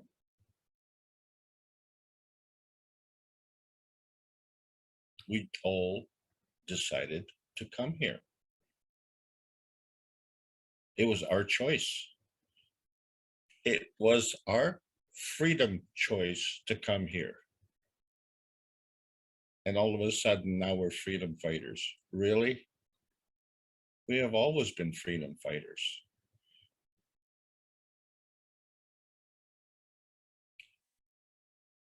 But we're in a position to do something very dramatic. And that is to liberate one of the shackles on the universal community. And I think we all know that. So now, how do we cross that bridge of knowing and manifest this? So the answer is, we can manifest it physically, we can manifest it plasmatically, and we can do both, whichever way we want to do it, in whichever sequence we want to do it.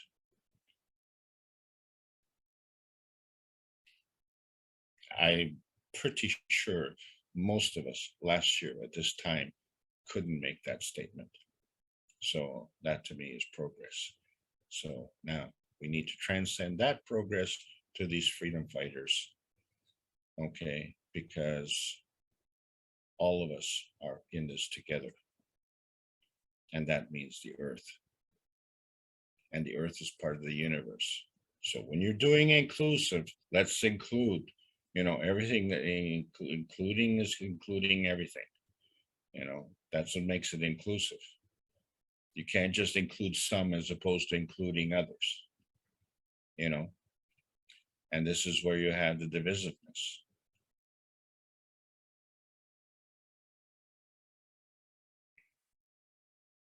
We all want peace. We don't know how to bring it.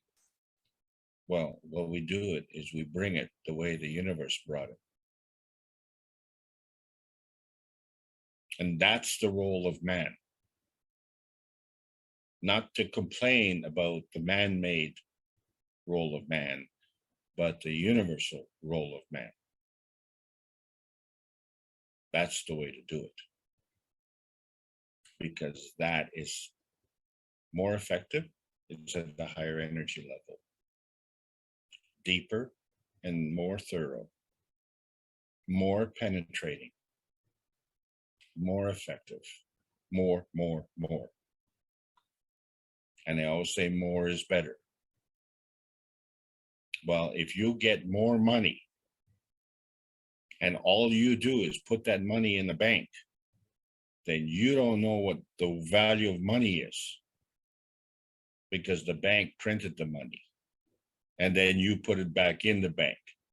So that means you're not even using the money. So, you know, it's like that wealthy Frenchman who died with $14 billion in the bank. What good is that? You won. You had the most toys. You had the most money. You are the winner. Yay! Find 6 people to carry your coffin. That's the worth of money. It's not worth anything unless you do something with it. And then if you, the only thing that you do with money is to use it to more effectively rob other people, that's kind of counterproductive. It's counter everything. So what we are fighting for freedom is fighting for the freedom of our soul to connect with the greater oneness with the universe. Which leads us to the question, there has to be more after that, right?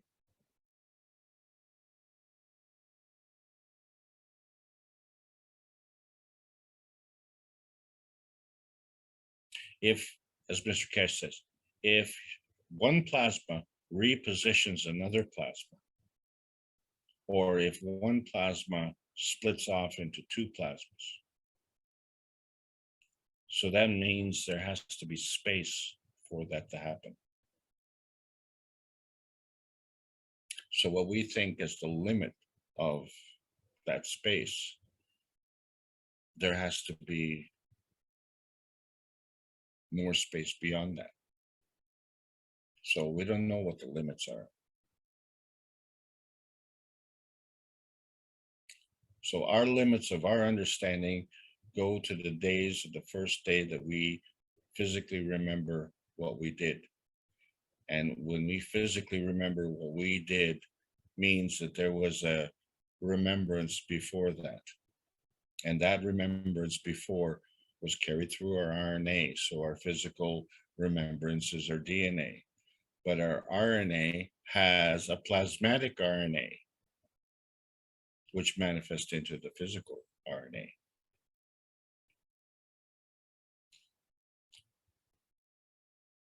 So we now have more opportunities.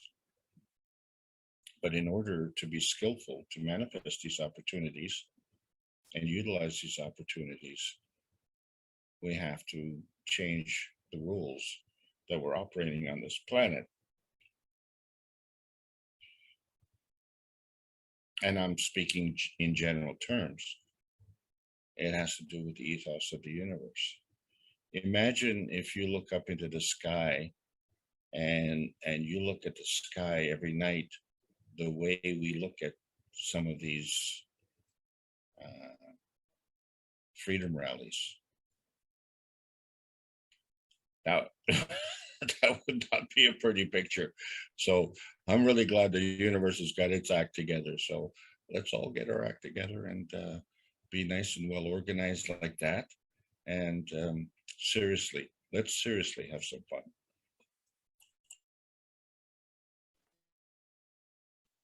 Thank you for your nice teaching. Thank you very much.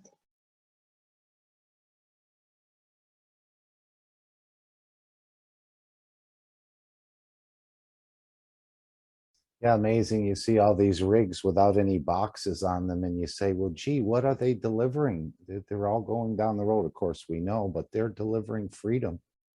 And that's probably what's touching everyone. I felt it when you said that, Alex, that it brought tears to your eyes and others too.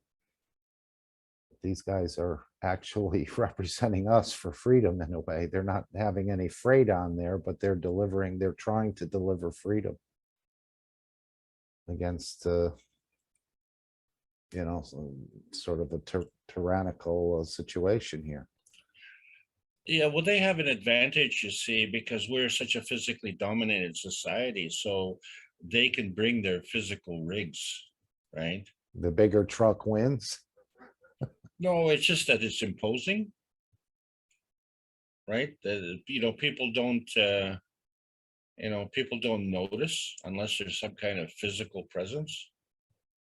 So, if you're going to do a physical presence in a non-visible way, then you would do that through loudness, right? You would pump up the volume, right? So we can impose our physicality with big rigs, and we can impose our volume with big sound.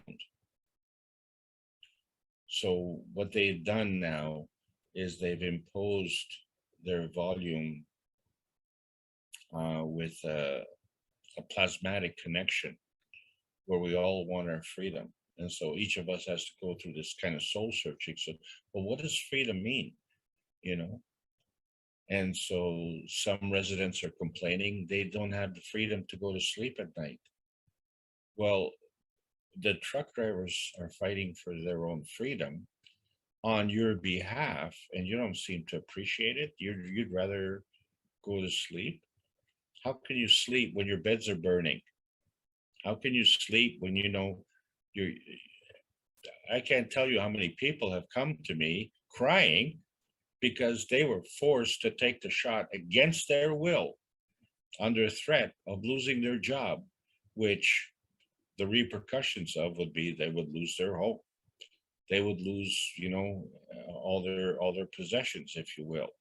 So now you've come to what to call an existential crisis.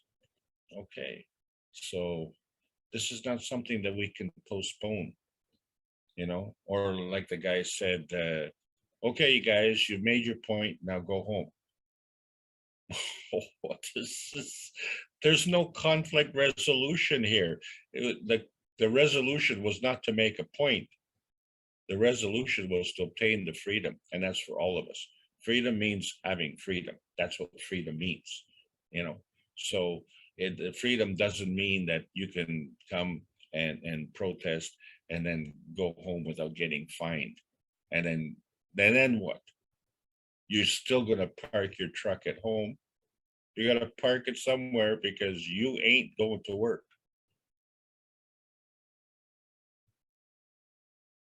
And if you ain't going to work, you ain't going to have your rig anymore either. So it doesn't matter. Park it in your driveway or park it in the driveway in the Capitol. It's the same thing. Because you're out of work, you've lost your job, you've lost your freedom, and still you don't even have the right to, get involved in society. So something is wrong with this picture. And then if you think that, well, you got 3 shots and then you tested positive, and that is a testimonial, wow, gee whiz,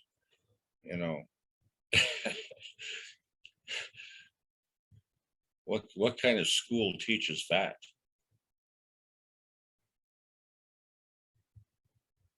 Yeah, the truth has been exposed. It's out there, but now we all need the courage to change this, and the courage comes from the plasma field because that's a higher energy, and higher energy fields feeds the lower energy. So the truck drivers are still operating on a lower energy, but they know that the love is coming from above. That's why they call it radar love, and they feel it. They feel it. And we feel it because that's the truth.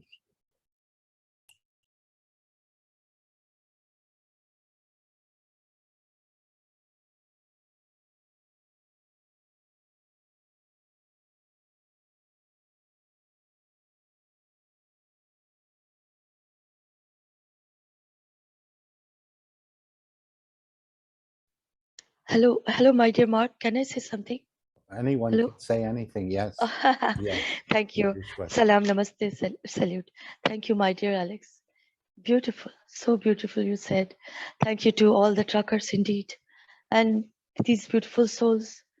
I remember, you know, they are not even one upon another. They have not changed each other. They are just one by one passing, one beside another, and creating the feeling of interdependency, of love, life, care, and kindness with the enhanced form of, you know, independence, the feeling of freedom. Really, they are freedom fighters, and so peacefully they are doing this. But they are taking the responsibility. They can lose everything, but still they are taking the responsibility. You know, I came from a family of freedom fighters uh, from Bengal, and I will say my grandfathers and his brothers were his grandfather was related in the were involved pretty good involved in the Swadeshi movement, where, well, you know, the motherland was breaking down all apart, and the Swadeshi movement came, and there was a slogan that is Vande Mataram. This is for motherland, and mother shouldn't be trapped anymore or cannot be broken into pieces. So then this fighting goes on. But then what happened? All the British, I will say Roman, better word for them. They they they they didn't do anything directly. They used all the people of India, what I will say, that was not even India at all, to with a dagger, and told them, backstab your brothers and sisters. And they done it because of this greed, money, and all. And so this illusion of freedom, that India was free, get freedom in 19 this and this, and this has not happened. It was a mass hypnosis created by our own leaders like Mahatma Gandhi, Nehru, and all. They have all planted for this, and the claws of the Romans became more uh, uh, close and gripped, so that all the people take them as their slaves, and 24 hours they are only search for food, nothing more than else. This is all happening in India. Most of the population is doing this. You know, we have an Oscar too about this. Slumdog Millionaire. They consider us a slumdog. So, but you know, after all these years, uh, seeing these truckers uh, uh, with each other, slowly, steadily going like peacekeepers. We can say peacekeepers, we can say freedom fighters, we can say they are lovers. And I said, Vande Mataram, you are the whole truckers are fighting for the world, the motherland we are in, to transcend this beauty and totality. We can understand that now, that what the freedom fighters at that time has done, but that has been undone by many of them. But now this cannot be undone, cannot be, never, because they are all lovers. And you know, like in a shloka in Sanskrit, we say, Tvameva Mata, you are the father. Tvameva Tvameva Mata cha Pita Tvameva. Tvameva Bandhu cha Sakha Tvameva. Tvameva Vidya Dravinam Tvameva. Tvameva Sarvam Mama Deva Deva. Devata. Devata means the God within you, the soul. And they are saying to the soul, you are my friend, my lover. You are everything. You are the liquid, you are the matter, you are everything.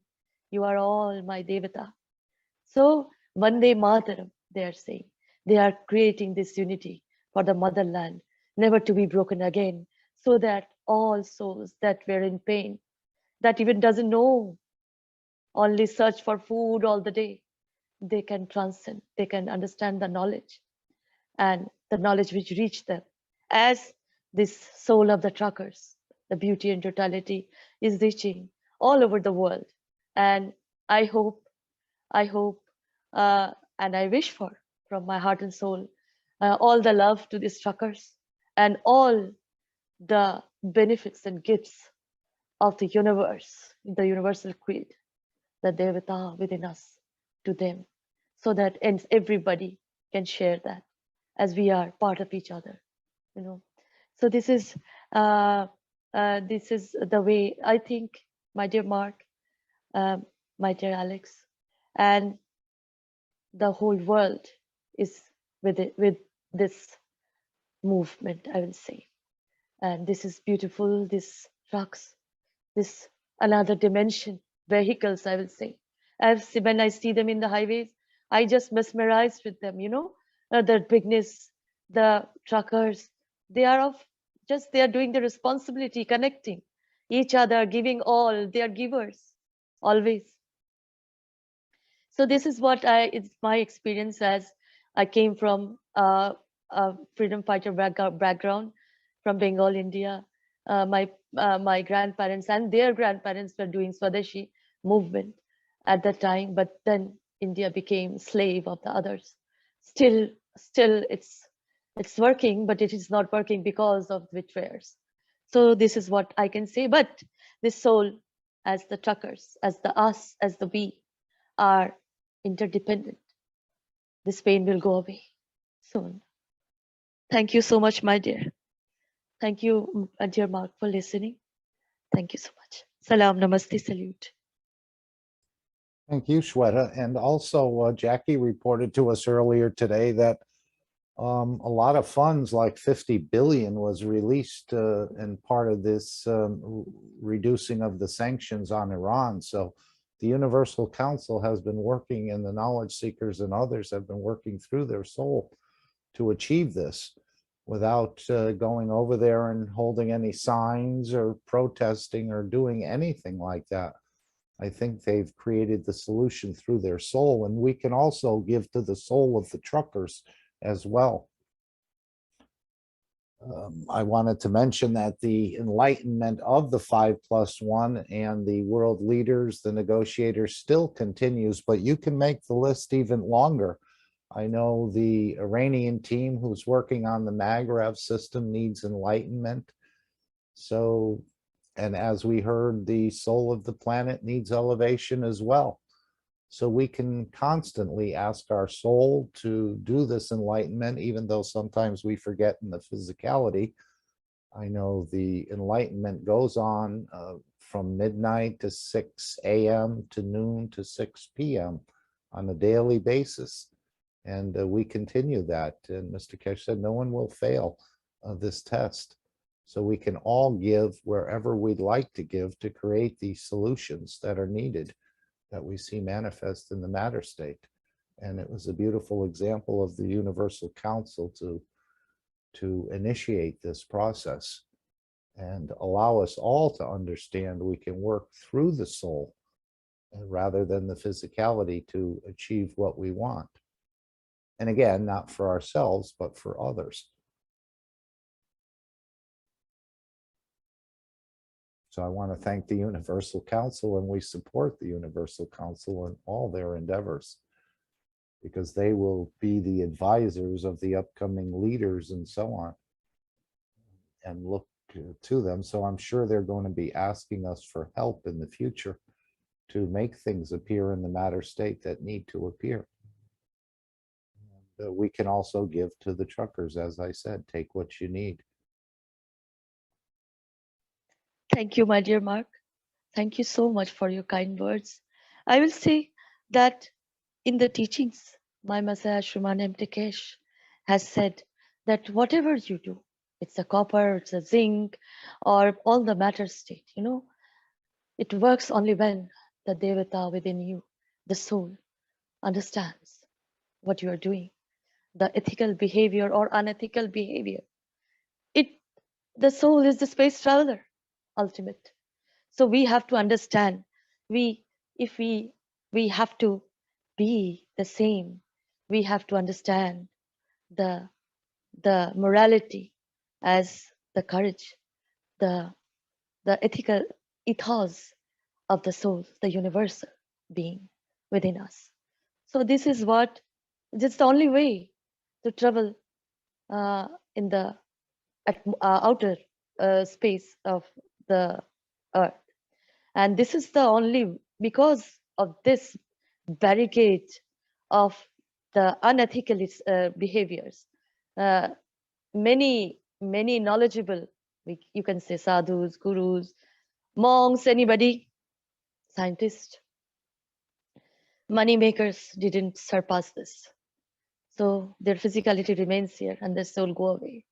But then we can go with the physicality, as we know in the ancient books there. And with our universal teacher, we know from years, he was standing hours and hours teaching us this light, how to structure this. So this is what I want to say. And thank you. Thank you so much for your kind words, my dear Mark. You are always very kind. Thank you. Thank you, Shweta. Yes, the Universal Council will have a lot of responsibilities, and we need to continue to elevate their souls, just like the 5+1, because they need our support as well on the soul level. You don't have to go there and bake a cake for them or do any of the matter state things. We understand that the soul and its wishes and its demands or commands are much more powerful than working through it in the matter state. So it's great to have a group of people who are going to lead this planet justly into peace and direct the world leaders and others, because they simply don't have the understanding yet of what it takes to create a peaceful world. They've been so ingrained to doing just the opposite, but we elevate their souls. That's all. And as Mr. Kesh said, even in the universal community, you touch me, I touch you, your soul, and elevate your soul and get you to move in our direction. So that's the way it's really done in the universe. But at the same time, I have to say thank you to the truckers as well, because they've basically awakened many people to see the situation that we're in.